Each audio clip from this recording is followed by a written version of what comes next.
you ready? Are you ready?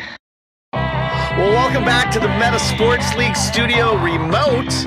I am Doc G, and this is the DigiFan Podcast from the Meta Sports League. Of course, we've got all the regulars, Wags, Bernsey, JC, and Peanut. Bernsey, you got your real name up there, not the LTs. Huh. Well, Okay. I'm Doc, I guess. That's all right. I'm good to go. Wow.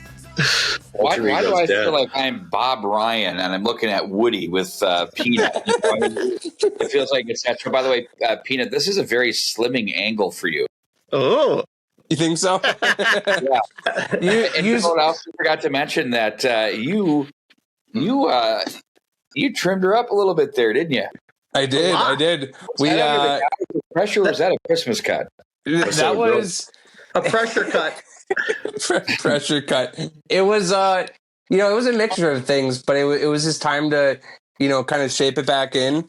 It was getting a little long, and I know it aged me a little bit, so you get to see the young Peanut now with trimmed down beard. I know he glazed. New gal. You got a new gal? No new gal. No, JC, the only way you can tell when someone has a new gal is when they start changing their clothes. Yeah. And then they go up there. So it's usually like you look at Kelsey and you look at how his whole, what is that haircut he's rocking right now?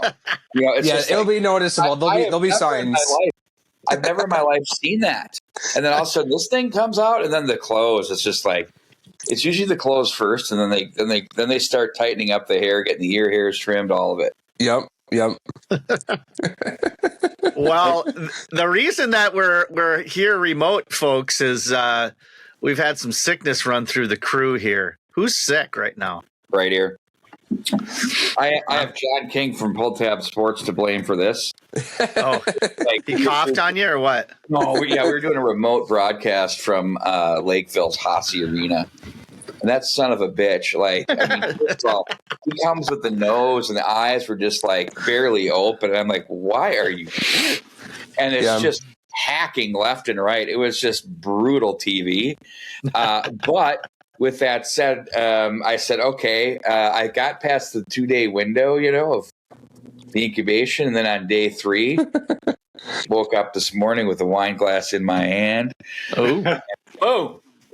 By the way, Hall of Famer Peter Frampton. Did you see that, Doc? What about Frampton? To the Hall of Fame. Oh, love it! Really? I met Peter Frampton. Got his autograph. Got a picture with him. Ringo Starr was opening for him. We got a picture with Ringo. Yeah, you told me that. Yeah. Peter for a period of time lived in Deep Haven. Yeah. Really? Didn't he have isn't his wife from here? Yeah, so he was married to a Minnesota girl in Deep Haven. At one point, you had Neil Schoen, who was out there, same thing. Okay. You had Joey Mullen. Guitarist from Journey. Yeah, Joey Mullen, of course, was there as well. And there was someone else. In Farmington was JC's going to love this one. Night Ranger, Kelly Kagi. Ooh. Oh, drummer. The singer and the drummer from Night Ranger. Right. So, this was if you could put a band together that was legit with guys that had kind of married Minnesota women who sucked them back into the Twin Cities. So, quick thing, I'm sure everybody's saying it, but I do think we have to throw some heartfelt thoughts out to those in the Los Angeles area. That is just absolutely brutal. I was going to say we should definitely say a little prayer for everybody out there because it's devastating. And I was just out there recently. I have family out there, and they had to evacuate, not only themselves but their pets. And there's a lot of people that are losing their loved ones, not necessarily people, but pets as well. And the wildlife, right? Yeah. Well, and I mean the wildlife alone. I mean that's their home, right? Now they're trying to figure it out, and they're just. It's caused a whole bunch of stuff that no one wants to see, and it's like Armageddon. So let's pray for everybody. It's just something that you could have never, ever imagined could happen where literally there's reporters standing in front of burning houses and no one's trying to put the fire out. Or how about fire hydrants not having any water? Well, that's probably the reason for it, but it's just like there's no effort to try to contain it at all. No. And whether or not, it seems like you would have been able to.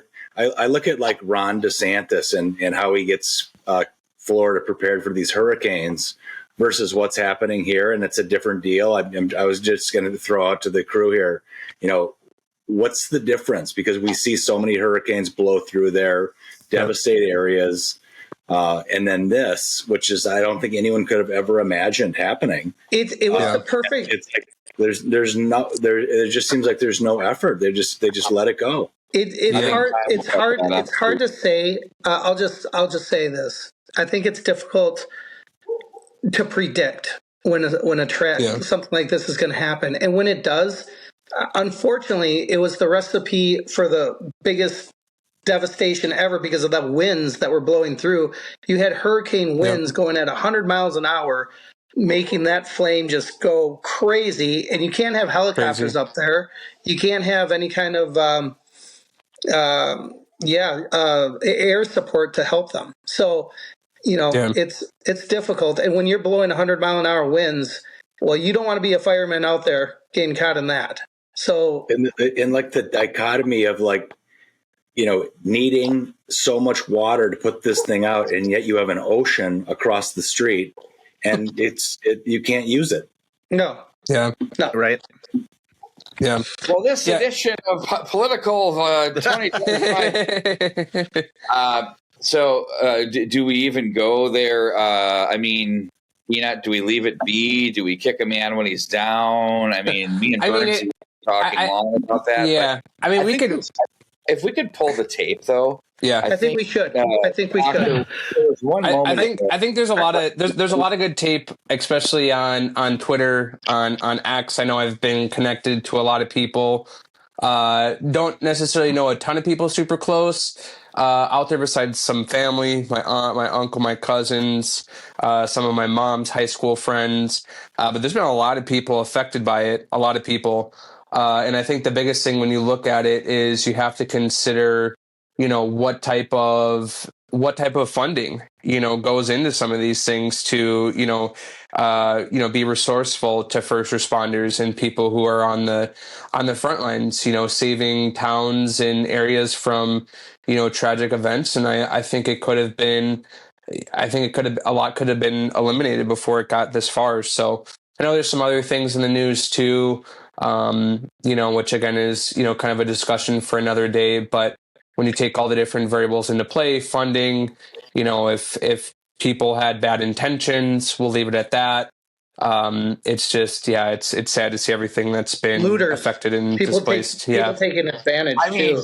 I gotta say this, Peanut. You're 100% right, but I don't know if that's one of the world's greatest misdirects or a segue that wasn't really picked up on. I picked it up, Wags. All right, Peanut. He was talking about your loss, and my loss. Listen, I know that misdirect. Peanut bet 50. Peanut bet 50. Hang on. Peanut bet 50. It's on video. Hey, we'll go back. And then Doc, you bet 20. And either way, 20. Man up. Just because you cut your mustache doesn't mean you don't have to man up. We need to tell the audience what's going on here. Go back, and maybe we'll just double down. Vikings will make it back to play the Lions. After you pay us, we'll decide. You want to go and the appropriate segue is where is the Vikings game going to be played on Monday? Arizona. Yeah, it got moved. Yeah, it got flexed just yesterday. I think it did early morning, maybe. It did. All right. Yep. It had to. Good for the Vikings. That's good for the Vikings. So many logistics go into putting that game together, and people that are going to go see it. They were talking about trying to figure it out on Saturday. Well, that's not going to happen, right? That stadium's going to be purple. It better be. Enough of our kids. It would have been purple if it was in SoFi anyway. It always is the other team's color there, right? It doesn't matter. But let's rewind the tape to last week. Yes, please. I do recall one of the things that I did say. This is what I was getting to. What I want on tape was me talking about Jahmyr Gibbs being the real deal. and authentic. And if anybody here, I felt dismissal coming kind of kitty corner for me on the field, like a little but thing. And I'm like, no, but 4 touchdowns later, 170. I mean, what is that guy, near 2,000 all-purpose yards? The dude is legit. He rushed for 139 yards. I mean, he's that's legit, crazy. Though. I mean, he's that way every single week. And he's sure, David Montgomery's been hurt. They don't miss a beat. So, I think in the end, you look ahead to this Los Angeles and Minnesota game, and again, I guess I got to be the voice of reason here. I'm feeling as though that team's as put together with Puka back in the lineup. Yeah. They've got all of their targets together. Higbee and Cooper Kupp. He does tough game that overnight. They beat us before. Williams is legit. Stafford, not as mobile, but their defensive front is young but quick, and they will most likely play zone against this Vikings receiver core. I don't know. This might not be all, is what I'm saying. I'll just say this real quick. The Vikings never showed up to play. Everything kind of was... One guy in particular. Who's that? Oh, blame the quarterback. Well, how could you not? How could you not? He looked like it was his first time out on an NFL field. He was nervous. He was not being able to stay in the pocket. He was making so many different mistakes. Did you guys take into account that there was no pocket and that they broke it down incessantly all night long? Yeah, and that's true. Backfield, he'd be 2 steps back and there'd be 3 hands in his face. And they're saying, okay, timing throws. You can't do that the way it's going. And I would say a lot of this was on the receivers who were in under man coverage, but they weren't breaking free. The one thing that was happening with man, what they were able to do is they were able to get their hands on those Vikings receivers for what looked to be 5, 7, 8, 9, 10. They were jamming them hard at the line. I get it. Allowing them to cut. He was out of character, though. Yeah, he played out of character. You. Yes, totally out of character. And not only that, the passes they did throw, our receivers couldn't catch them. It was just right. I mean, not good. It was. I would liken it to this: is that I think the Detroit defense played unreal, and that they game planned beautifully. Yep. And they delivered and executed. And sometimes teams are able to do that. But then again, we had this discussion. Would you rather have a 5 or 6 win team, like everybody said, like the pundits in Vegas said, or a team that is 14-3, having lost a tough game at the end of the year, but still being in the playoffs when they weren't even supposed to be anywhere near it? Where collectively as a group would you like to be as a group of fans, of Minnesota Vikings fans? I think you take it and run. No one would say no to that. I think if they lose to LA, the season will be largely forgotten. Yeah. Oh, if you don't, name a season you don't win a Super Bowl. That's been, I think, about every one of the Vikings season has been really forgotten. There's 2 in recent history. You got the Super Bowls, and you've got, was it 2009 with Favre and 98. And maybe I'm just saying the heroics that you're speaking of, like exceeding expectations, that's not a story that people tell much longer than the expiration date. I think it's been a great year. I think it has been. I don't think you're saying that's not a great year. It's just going to be dismissed, right? It's going to be, and I agree with you. No matter how great someone does, no one's going to remember second place, third place. It's just, But it will get a coach. It will get a coach in a contract year and extension. It'll get a general manager in a contract year and extension, and it will continue to run the narrative of what this group is doing as they build. I think. One team wins a championship, and this is the question I have for all of you. Take your Vikings hats off as Vikings players. They can't be in it. So if you were to pick out of the playoff group right now, what is your ideal Super Bowl? Peanut, start with you. Ideal Super Bowl, take the hat off. I would say part of me is really leaning towards Bills, Vikings. I know that's going to be a very tough climb. Vikings can't be in the bowl. So who would you take? Do I dare take the Eagles? And boring. I know, super boring. Is that the one you want to see, or the one that you think? I know what I want to see. What's the one that you want to see? What matchup do you want that does not include the Vikings of the other 13 Okay, teams. so I think it'd be fun to see Stafford run it back, and to see them go against, I don't know, do we see him go against the Chiefs maybe? I mean, I don't know. I think that could be a pretty interesting matchup potentially. I don't know. I'm gonna find something else to do that day then. Yeah, I think Ravens Commanders, boys. Commanders. Okay, that would be a matchup great. I could get behind. Why do you want that one? The young gun, Right. And the MVP. Yeah, I mean, I think that's Against the OG. Both mobile quarterbacks. Yeah, young guy against the OG. I just think that's a really fascinating matchup. Pounding running game. Oof, that guy's insane. Yeah. Well, I mean, but I'm still on the Bills Vikings bandwagon. But if 100%. it was, I'm just saying, if you can't go there, okay. And then Bernsey, what do you got?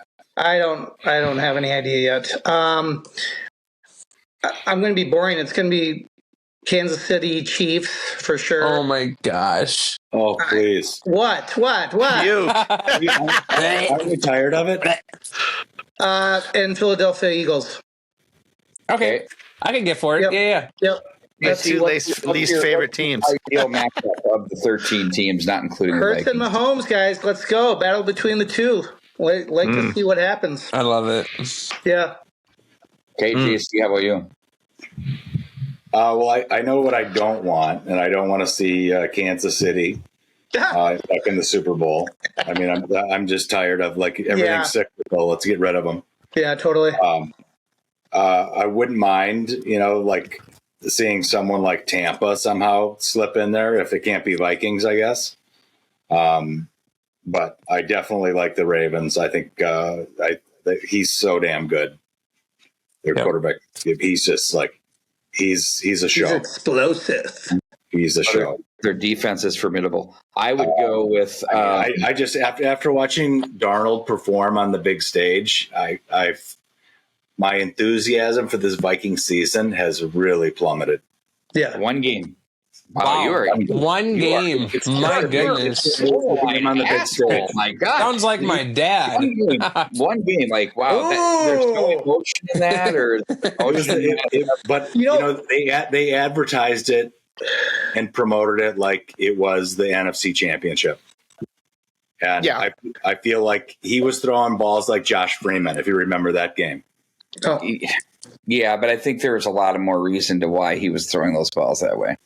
I would say was he great? No. Was he composed? Was he put? He throws 70% complete usually. Well, sometimes, I mean, have you played No, a I haven't. 17? Yeah, correct. Have you been perfect every day at work? Oh, okay, yeah, you have. I mean, sometimes you have a bad day, and sometimes those forces are internal and external. And where you measure a guy and his ability and his character, and I know he has a short-term memory. That's what everybody talks a lot about. Yeah, it'll be okay. So how do they do a better job on that interior offensive line, which got absolutely bitch slapped all day long? How do they do a better job to get him a pocket from which to work? There was no pocket. It didn't even exist. I think we need to really give credit to the defensive coordinator of the Lions. They man on man grab the receivers and full on bull rush. There's no time for him to get rid of the ball. That's a perfect strategy. And I will just have to say, I'm gonna even though there was a lot of holding. I'm going to put a little bit on JJ and Addison and Hawkinson for not working through that. They've played man-on-man coverage. It's just because the whole season everyone's been playing zone because they've been doubling Jefferson. They've got to do a better job. Who is the guy covering Jefferson? I'm begging for man coverage. Get me man coverage. You get it. And you're not having wide open looks in man coverage. They basically jammed you at the line. But back onto the original topic, I want to see the Bills and the Lions in a rematch because I love the Ravens. They're all phases are so good. I mean, like if it were them and the Lions, I do think the Lions are the best team in the NFC. I think they're the best team in the NFL. Wow. And I think just from a like, whoa type of game, I want to see that. I think the Bills give the Lions a better game this year than what the Chiefs would do. The Ravens would give him a game too, but I love the Josh Allen factor because he's just so amazing. Bernsey, to your question, you said who was guarding him? It was Amik Robertson, I believe, was the one that was on coverage with him for most of the evening. So, and they were high school. As I understood, was it high school and college, or was it just college? They played together, right? High school. Yep. So I'll just say that I've never seen Jefferson Hubbard so flippant well. I mean, that guy had it was he was his shadow. It was crazy defense. Yep. And you know, for anyone to play Jefferson man to man and come out with a W like that, that's a tough defense. It takes a lot of balls to do that. Like you gotta trust that you got it. You got to have both you got to have Addison, you got Naylor and his speed, and then you got Hawkinson. You got to trust that those guys are going to get it. But more importantly, you're also trusting that you're going to get the pressure you need. And I thought they did a really good job. Hey, Doc, is that a telly on the wall there I'm looking at? It is. Boys, for some reason the power's out in here, so keep going. I'm going to go off camera for a second. Wow. Wow, I love it. This is what happens when we go remote. Mm-hmm. I think the biggest wild card round game that has me really watching closely is how are the Packers going to do in Philly with Hurts being out of the lineup? It changes things a little bit there, and they got a real shot at picking up a win there, even though they kind of they were a full-fledged Scud missile finishing really with the to be honest. That's a full chirp. But I do think that they have the ability with the new season to do some damage, and they could win that game. Yeah, I think it's a toss-up. I mean, you look at, Barkley, him being rested. Yeah, they don't have Hurts, but, I think people still have a lot of confidence in what Pickett can do. And again, you have a wide receiver core that's ready to go. But again, you also have the youth of the Packers, as you said.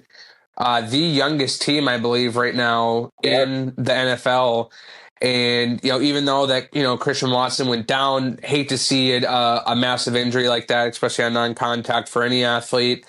But they have some incredible wide receivers, young tight end too, that I know can step right up. Josh Jacobs has kind of tapped into that fountain of youth, which I believe a lot of running backs this year have. I mean, look at, Derrick Henry. I mean, he's been on an absolute tear. And he's been in the league longer than the league average for running backs, which I think is still right somewhere around 4 or 5 years on average. And so, I don't know. I mean, you look at the passing game that they can have with Love, if he's dialed in, and if he's not in the quarterback, or if he's not in the pocket too long, and he's able to quarterback correctly and take some of those runs that he can take, I think it could be a pretty interesting matchup. I mean, I hate to say it, but I think the Packers could have the edge potentially. Well, they definitely could. And then the other one is, I think the team that's interesting in the NFC is Tampa. Yep. They've got the I like the Baker Mayfield story. Baker Mayfield, Mike Evans. Well, Mike Evans, amazing that he got that 1,000th yard. You saw that. That was dynamic. I'm not so sure on the Bucs defense, though. And will the rookie cave? If you're a Vikings fan, basically you need one of those teams to win to avoid the Lions for another week to have a little extra action. Yep. And then anything can happen. But you don't want all of the top seeded teams to win and go into Detroit next week because you can kiss it goodbye. Did you see the interaction between the two head coaches, Minnesota and the Lions, O'Connell and No. Yes, I did. I turned it off at the end of the game. He says, "I'll see you in 2 weeks." Yeah. Yep. I thought that was a good clip. I thought it was a good clip. I don't think the Vikings are prepared to see the Lions again in 2 weeks. Wow. Yeah. Okay. You don't think third time's the charm? They're going to have honestly, if Darnold was hitting, here we go again. I mean, let's break it out, JC. Come on, let's go. Here we go.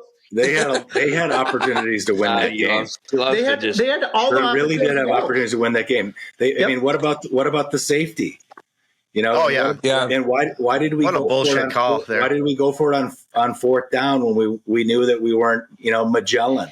We should have kicked field goals there. And what happened to our kicker? Oh my gosh! Don't give me a start. I mean, did we miss 2, 3? Yeah, I thought it was at least 2. Again, I think when you get into the mind of a professional kicker, it's a tough place to live, man. I mean, it's a deep abyss place. It is. They have to when you look at a lot of rookies, but a lot of rookies, it's hard. A lot of rookies, it because it's probably similar to a goalie in hockey. Well, everybody. So that's why I get so pissy about ripping the quarterback. There's 21 other fucking guys out there, both sides of the line, and then it's just the quarterback's fault every time. It's not. They get too much credit when they win, and they get too much heat when they lose. I mean, you are a team, and there's all of these things that have to happen. But there's a whole mental game that these guys are human beings, and I think we sometimes get into this motion of we're a robot, and I am here to kick a field goal, put it through the upper. It's not that. I mean, it's not. I mean, you have to You have to put yourself in these guys' shoes. And for Will Reichert, you know what? The guy is just comes in on a tear, totally confident, blows out his quad. Everything changes. And now it's in his head. And now he got rubes like us talking about him when that's the last thing he'd want. He just wants to focus on kicking. To me, the kicking position is like a golfer. If Tiger gets hot, he can go. But if someone gets in their head, all it takes is a half a second of doubt when you approach the ball. Strike it wrong. Most people don't have the knowledge that Wags does, right? In terms of sports and the NFL and just the players. Most guys are sitting on the couch watching the Sunday game and they're bitching and they're like, you're getting paid millions of dollars to go out there and do what you do best. And of course, you're going to have some off days. What a privilege! But I'm just saying, come on, you got a week to work on it. You get to the game, and you can't kick a field goal, and you're getting paid millions of dollars, and you don't even get hit. Come on, let's go to 1998. Yeah. Okay. Kick the field goal. Who blames that Vikings loss on Gary Anderson? Everybody. Okay. There's a person on that team who takes full blame for why that field goal was missed. And if you understand what he says and how that dynamic works and you watch it and you're like, oh, that is what happened. And it forced the timing. So kicking a field goal is timing. And whether it's a long one, you're going to line drive it, or if it's in close, you can get it up over and have some room to get some more air on it, those types of things. But it's all about timing. Snap, place, kick. Right. And if it goes snap, place, kick, it's off. Now, what if Mike Morris is the one that blocked? He had plenty of time. On a show I did with him, he openly admitted. Really? Because that's wow, I've never heard that. Yeah, he openly. He's done that many times on the air. Okay. And you know what?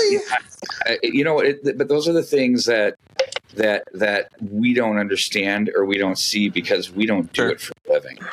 It would be like someone working in IT and, like me saying, well, this website sucks. It doesn't work.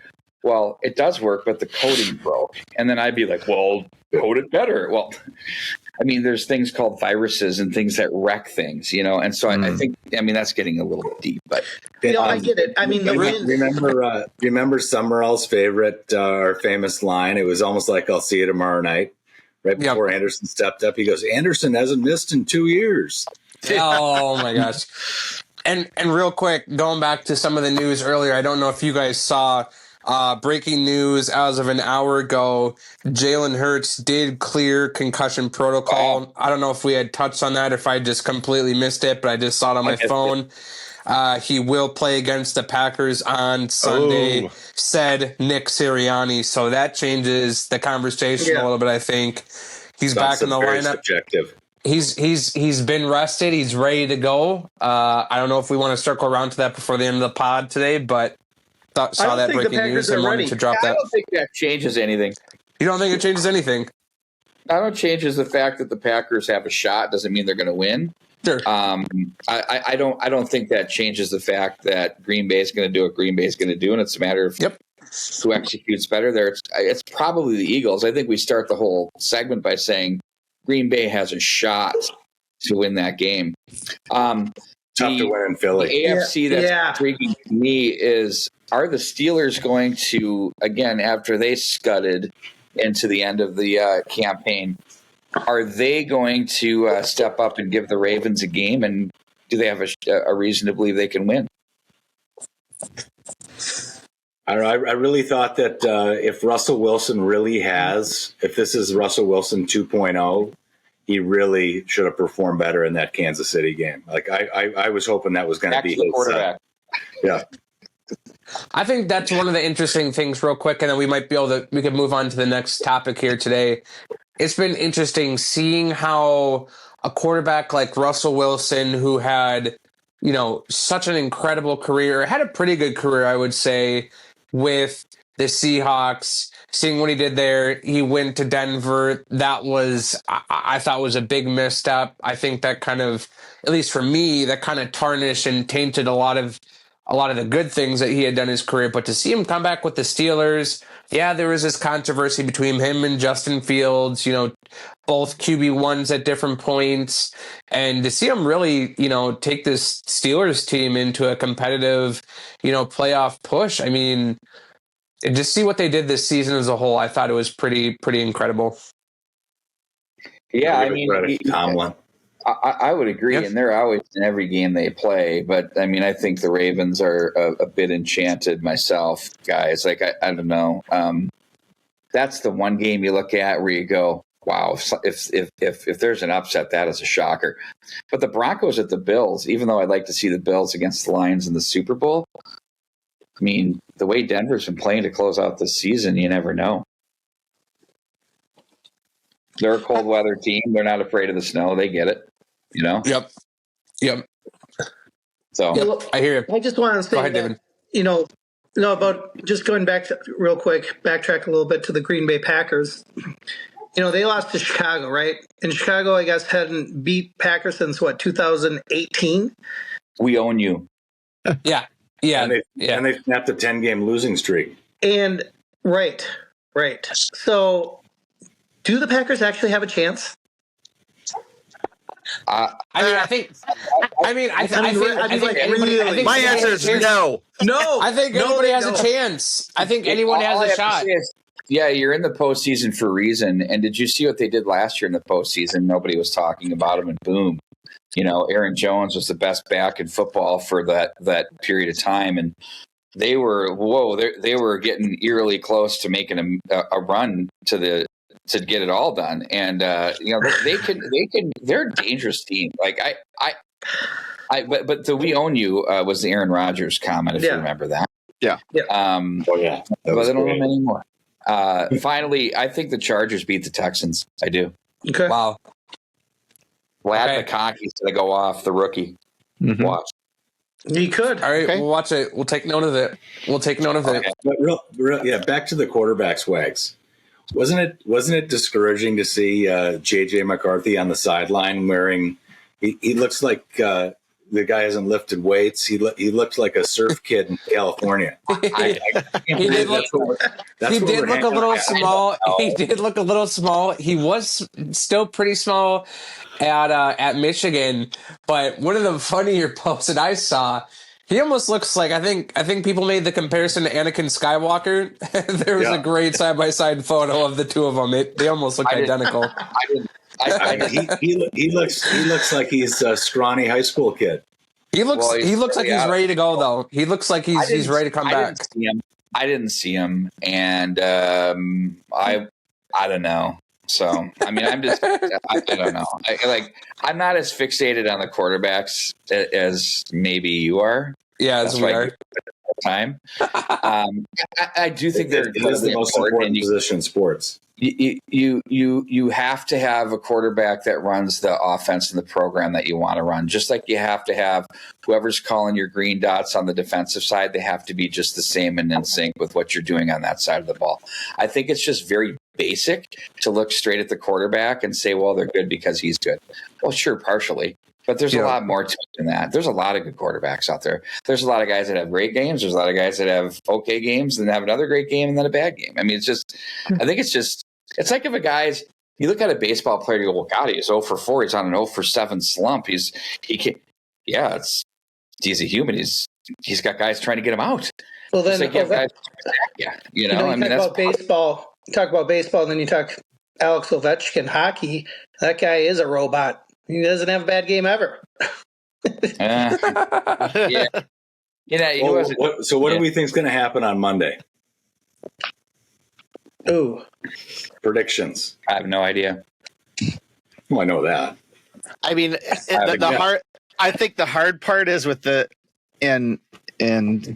tragedy out in LA. I mean, it's an emotional thing that I think even I, as a Vikings fan, if they win, if the Rams win, yeah. I think it would be something in the feather in the cap for LA, and story. I think it would that's the caviar and champagne crowd. They don't even follow the team that closely. They're almost closer to St. Louis still. Yeah. Okay, you might be right. No point. See, real quick. I know you guys.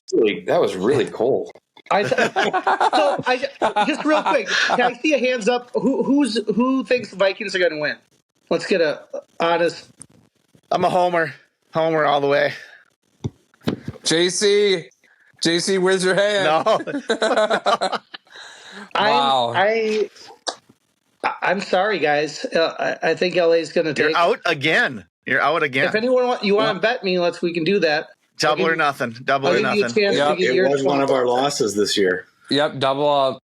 I think the Rams outscore them. I think our defense isn't as good as one would think it is. I mean, you can talk schemes and blitz packages all you want, but they give up a lot of points. In a playoff tested team and group, they are young, but I think they're going to opt to focus on the game. I mean, sure, some of their homes now are in jeopardy because of where the fires have been shifting to and or started, whatever, with that one guy. But so you've got that, but I think they focus a little bit extra. And I think the neutral site game is good for, I would even argue for Los Angeles, because I believe there'd be more Vikings fans in that building than there would be in Arizona. Yeah, that'll be an interesting. Yep. Not really a home advantage either way, I think. No. Even with this. But you're right. Maybe even better home advantage if it was played in LA for the Vikings, or away advantage. I'm saying the offense gets on track. I'm saying the defense will crumble. Okay. Yeah, I'm nervous. I'm nervous about it. I don't know what to think. Yeah, hard to say. We'll have to see. I know we talked a lot about football. I know you guys. Do you guys want to talk about any hockey at all? Do you guys got any hockey takes? And you guys brought up. Yes, please. Yes, please. Last night was. That's why last night was painful. And to clarify, go ahead. I can't believe how injured they are right now. I mean, I don't know if I've ever seen in my lifetime of watching a pro hockey team where their number 1, 2, and 3D are out of the lineup with a potential Hart Trophy candidate out of the lineup. You don't know. It's been absolutely insane what's going on. And then you've got a backup goalie. They couldn't even get Connor Beaupre in there because he would have had to be in there for the league minimum. Again, this is all Suter Parisi cap stuff that we talked about. Out of the short doc. But, John Hines is saying, you know what, we just got to roll with what we got out here.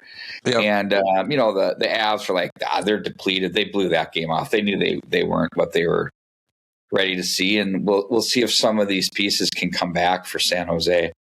Yeah, that's for sure a gettable game with whatever you're bringing out there. They're better, but that's a gettable game. I'm impressed that they figured out how to score without having Kaprizov in the lineup. When they have, I mean, they're only one game off the pace. They've got 42 wins. I think the best record is 43. I think ESPN has 43 points rankings. So I mean, they haven't had a big lull, like you might expect when Kaprizov goes out. But are we worried about him? I heard Sweet Lou say that he doesn't think he's ever really healed from that groin injury 2 years ago at Winnipeg. I'd agree with that. I didn't hear that, Jeff, but that's what I was starting to fear, is that I've heard the word groin, and when you see how that injury occurred, that wasn't pretty. And I think it's reared its ugly head again, and I think it's going to follow him for a long time in his career, and it's going to be something you're going to need to nurse and baby for sure. But I it's interesting. It's been it's 7 games now and counting. It's like, okay, it's gonna be another 7. And it's oh, that's a problem. So I think, and and to be honest, I didn't even catch the game last night. Was doing some other things. I was still stuck on the game. I think it was from Tuesday. I mean, and like I said, it's tough to talk about that when you just had a blowout last night. But I mean, shout out to the Flower, Marc-Andre Fleury. I mean, came in a crazy game. They were down 2-4. He came in. Yep. What the heck? They pull him, or they get him in. And to think that he could just shut him out like that, and they go on to score, 4 goals. I mean, there's something to say about that. So again, I get last night, bad game, but my goodness, to see what happened on Tuesday for a 40-year-old man to come in and play as dominant as he did. I mean, there's something to say about athletes that can still play towards, the later years of their playing professional career. And I thought that was just a heck of a performance by us on Tuesday. Again, last night, I know it was abysmal. It was definitely a sore spot, but man, that game on Tuesday had me going. It was awesome. Yeah. Do you think, Wags and JC probably closest to the Wild, do you think Gusto's kind of in a slump? Or is it just he's just kind of had a bad game? Well, he was on a streak there.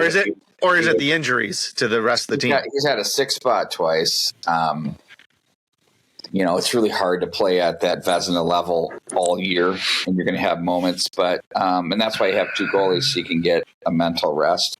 Yeah. But I definitely think you can get into some ruts in that position where you start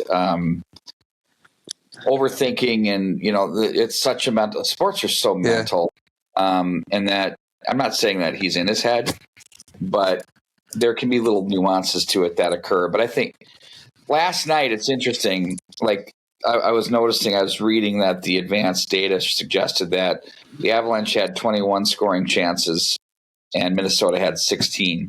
That's not terrible considering you're missing what you're missing. Yeah. They just didn't get the expected saves out of him. Got a cough. Hold, please. But the thing is like whenever I've had goaltenders, and this was speaking of myself, if I was struggling, and every year you have a moment when you do, it just took one like really crisp pad save, just boom, right in the pad, and you're like, because you were square and you're there, and you're like, and then you're back. And so what I would do with kids is I'd pump one right into the pads. I'd make them kind of move, a little bit so they had it work for it. But I'd make sure I'd hit the pad. And then, you usually say, ooh, that felt good. And then that's how you turn it. And, that's a really simple way of doing it. Andy Moe, this is an interesting thing. The former Stars goalie would ask for us to make he wanted hype videos for himself in 93 in Dallas. So what we do is we take all of these videos of him being awesome, and he'd use this, like, at the time it was like death metal, I think that's what you called it in the 90s then, kind of, that was sort of like the Slayer stuff. And he'd put these big hugger headphones on. He'd sit there and watch this TV of him being awesome. And he would visualize, and that's he'd go out and he'd do the same thing. Mm. And I mean, psychology of sport, right? Like, and that worked for him, huh? Yeah, so you'd walk by the room, and you're milling around, and you see him with this monitor, and he's sitting here like this with these headsets on, just like staring straight ahead, watching it, and looking at where his body was, and feeling it, and visualizing, and recalling it, and doing all of those things. That's the stuff those guys do. It's like crazy what they do. A lot of video time. I don't know what they do today, but I know we were doing that for him then. And if I've done that for a few of my goaltenders, and they've loved it. So yeah, being us to do, Doc. But I think the Wild are in good. They have good goalie personnel. I don't think that's a soft spot for us. I think the one is Valstedt. I'm a little worried about him. Okay, I think he's going through. I think he's got a lot of mental stuff going on where, at the beginning of the year, he was told to get an apartment in St. Paul. We're going to be using you a lot. And you'll be here more than you're there. And then suddenly Gustafsson, who was on the trade block all summer long, is top goaltender in the league at the time, for this whole period. No one's taken that spot. And so that played with his mind a little bit. And I think when he went down, I don't want to say he was being mopey, but his numbers suggested it. And that's easy to do subconsciously and consciously. And I think for him, it's just been a matter of, okay, how do I get this back? Yep. And how do I accept my current status, which sucks, but it's not now. And he's saying all of the right things, but now he's hurt. And no, they couldn't even get him up here to back up Gustafsson last night. Yeah. Because Fleury was sick.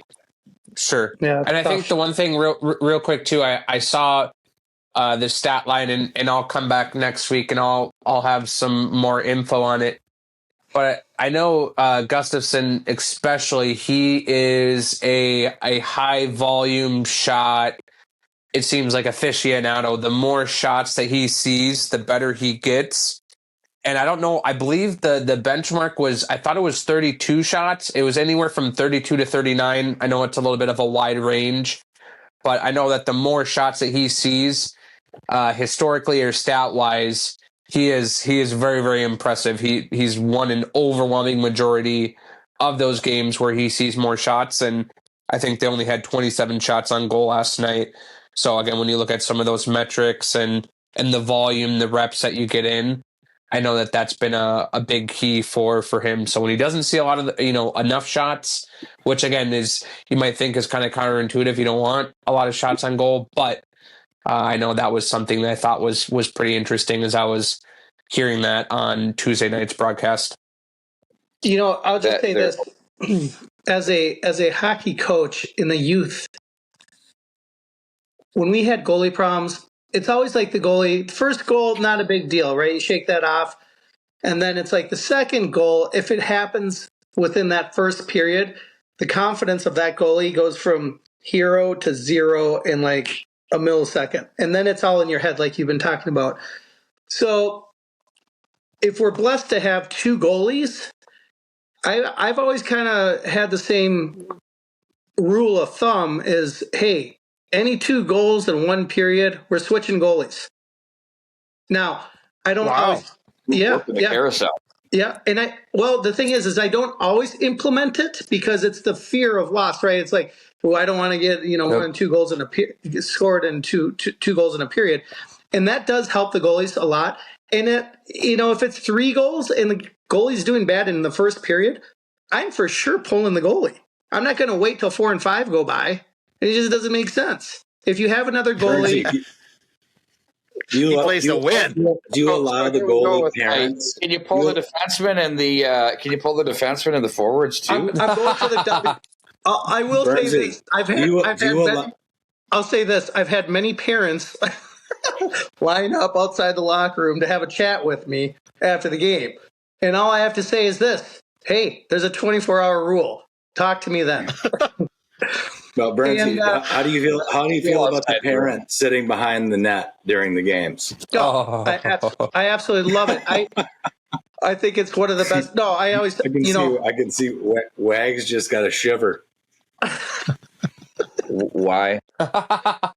Why? When the parent stands behind the plexiglass behind the net. Oh, I just tell him to get the fuck back, get the fuck out of there. Like these guys that stand in the corner, you know. Doc, is that you? You're not the guy in the corner. Doc, The corner? No, I'm not a corner guy. You know those guys that stand in the corner, their hands in their pockets with their Bauer hats on, and yes, they're awesome. And The only time I got kicked out of an arena was when I was the guy with the Bauer hat on the corner because I slapped the glass. The glass. Out of here. So my whole thing is like, so why are you guys there? They're the worst seats in the house, but are you like so in love with your child that you need to like control their offensive zone work, or like, I mean, like, or it's the wannabe dad scouts. Full erection when the kid scores, like what the fuck? I mean, what is going on here? You know, it like, and then the greatest part, Doc, is, and you guys will appreciate this, they all migrate down to the other end, like, you know, they're going to be in the D zone. So whatever. And there used to be a time where that never ever, Jeff, you'll love this, that never ever happened at high school games. Like, you know, I'd always be doing these games for years, and I'm like, well, at least we don't have the nose pressers anymore. They've gotten better. You know, they're sitting. Oh no, now it's happening again. Yeah, I think it's it's always the group that has the higher pedigree of hockey IQ. Like that's where they stand. Oh, they're smarter than you. Yeah, they're not going to sit with the blankets up in the up on the blue line. That's not where the real hockey IQ is discussed. How about the guys that take off of work and you know who you are, and they go in and they peer in at a practice? It's a practice. God. Like, what are you doing? You know, we don't even allow that. We don't even allow that. You are psycho. No. You know what you know what people do? They'll open the door, you know, and they'll peer in on Braemar South. Oh, he's not getting developed right. Oh, shit, look at these guys are the worst. Oh, did you step past? Oh, God, is he so good? I love him so much. Look at that. That's like what they do. Like, it's unbelievable. Yeah, it's so good. It really should be the Wives of Beverly Hills type of documentary. Well, you know, they did want to do that. One of those wanted to do like a Dance Bomb show, and they were trying to get me to do it. And Bernie wisely said, absolutely not. Not have it. To be fair, though, like if you go in that place, that would be the worst place to do it. You got to grab an association where there's more drama. Yeah, no, but you profiled the Bauer hat and he's some sort of. Well, you got to have a pickup truck. You've got to be a really uptight driver where you're riding ass on somebody 24/7. You got the Bauer hat on. You're just better than everybody because your kid's a hockey player and he's 8. He's 8? It's years old. But you think you're identifying through your child because he plays hockey, because you think you're so cool because you weren't. It's just it goes on and on and on. Yeah, they've really embraced it. We should seriously do a parody on that. I know. Yeah, there's a lot of content there. There is a lot of content. Can we go? You could get a parking spot over at Braemar. You can get your sign. You can get your sign next to Willard Eichela. Unbelievable. That's my parking spot. That's my parking spot. Don't tell anybody. Did you guys see the Twins they did the other day? The what? The Twins. No. They avoided arbitration with just about everybody, which is good for everyone. Yeah. Wisely, I think they signed them to 1-year contracts. And that frees up for new potential ownership to be able to come in and do things the way they want. And I think that's a good deal. So I thought that was a subtlety that I was like, okay. And then I started looking at all the guys that they brought in, and I'm like, they're not that bad. They're pretty good. You know, because you sit there and watch all these moves, and you look at everything that went on, but you realize that it's 4 teams that did every move, and the rest of the league just sat there and said, go ahead. Isn't that sad? Yeah. Peanut, you've got nothing. Are you reading the text? Yeah. I'm catching updates. I'm catching updates over here. Are there any suitors for the Twins? What? Are there any suitors for the Twins? Yeah, it sounds like there's a few, and they're fast tracking to having it done before the start of the year. We don't know which ones. We know Is it Davis, the Phoenix group. No. Yep, I heard about that group. I doubt it. Yeah, there's a few, but they're not letting on to who. But I know those guys, the Arizona guys, are very involved. Yeah, the Cambria guys are involved. No, I haven't heard that one. Okay. I think the biggest thing for me and I know I said this a couple weeks ago, is that it's always come down to the ownership of the Twins and the lack of commitment to build the right culture. You know, yeah, we've had some young talent that we've been able to produce and have come up through the farm system, which has been great. You know, I think we got some really good pieces that people can stay healthy. You know, you got Lewis, you got Miranda. You know, we'll see what happens within the catcher position. You know, Kyle Farmer. And you guys might be able to update me. We have 4 catchers now on the 40-man. 4 of them. Okay, so you got 4. Max Kepler. Wait, was I imagining it? Did he get moved? Was there news on him? He signed with Philly. Okay, that's what I thought I heard at one point. So we'll see. He's out of here. So we'll see. You know, we'll see what happens. But you know, we've always been a team who's tried to rekindle people who are kind of over the hill, past their prime. And I think it's time where you really do need new ownership and new culture. And I know we've had that talk before, too, with the Timberwolves as well. I do think this, though, like when they were rolling along and they had a decent, beefy salary back in the days of Sonny Gray just 2 years ago, what I think is that this group of young players is as good as any team in the league. And they're even with what they have in the pipeline right now with the top 100 prospects. I think they have 4, which is very good. Yep. And of those 4, I think they're all top 37 or higher, which is even better. Don't quote me on that, but it's a pretty high number. But you go, okay, what has their strategy been? Their strategy has been to get bats that are out of high school and to get pitching in the draft out of college. And I think what happens in that is you don't have to worry about all of the development from rookie ball all the way up. Instead, you get kind of polished pitchers at the collegiate level who are a little older, and then you get a little bit of more of an idea of their injury track too and what their durability is. And then you get them into the system, but you can fast track them back into the big leagues, like a guy like Zebby Matthews, way quicker, like Festa, way quicker. And so I think that strategy is boding well. I want to see if this group of pitchers that are theirs can make the next step. I don't know if they were quite ready for the prime time last year, but maybe they can. I mean, as a whole, where you can go through a lineup 2 times for sure, and maybe a third, and that's where I think it's getting to. But I think defensively, as a club, they've got all the tools. I think they got all the bats they need in all the other positions, and they have. Yeah, I was just double checking. They have Twins have 3 in the top 100 right now. So.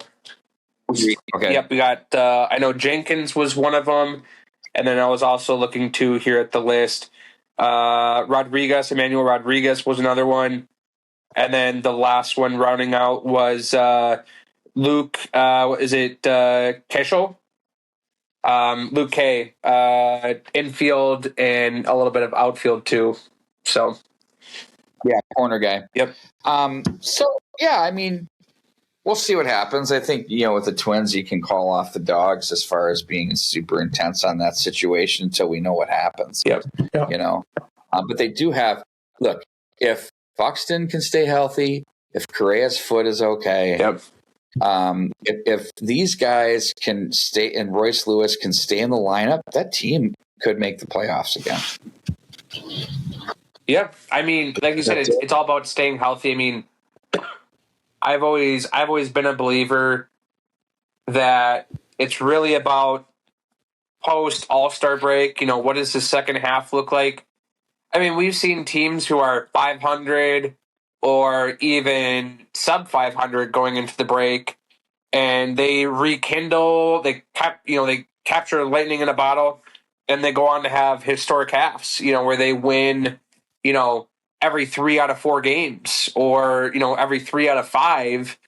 And if you can, if you can repeatedly do that, over your 81 games, the second half, I mean, you could be, like I said, an afterthought to playoff consideration. We've seen that happen season after season. We've also seen some of the best teams who have these historic seasons. I think about even with hockey too. Your guys' bread and butter. How many teams have we seen have record performing regular seasons, and they're a top seed? They're ready to go into the playoffs, and then they get swept in the first round. So it goes to the conversation. It goes to the conversation even. Yeah. Does seeding matter a ton? Do these buys matter? College football, all those teams that had the first round buys, they lost. What matter a lot when it comes to the NFL this year? Does it change? Just a number of different things to mention. Well, if you bust your nut in the regular season, there's not a lot left. There's a lot of refractory period there, so it becomes a problem. I like how you did that. Bust your nut and then peanut. I love that connection. Bust your nut, peanut. Okay. I wish I could take credit for that one. Nice job.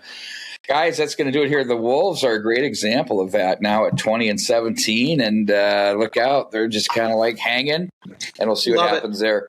Doc, do you want to bid us all adieu? You're on mute. Sorry, boys. There we go. I just want to say, the guy that's muted always. I love that. I just want to say this was a good alternative to be in the studio. I know Wags and I were coughing up along here today, but thanks for being flexible, boys, and doing this from home. So if we ever get in a situation again where we can't be at the studio, this is great. This will work. This will work. Heck yeah, this is great, you guys. Awesome. All right. Well, from the MetaSports League studios, remote, I am Doc, and we are the DigiFan Podcast with Wags, Pina, JC, and David LT Burns. Thank you for being here. Noon 30 on Fridays. See you next time. Cheers. Cheers, guys. See you guys. Thank you.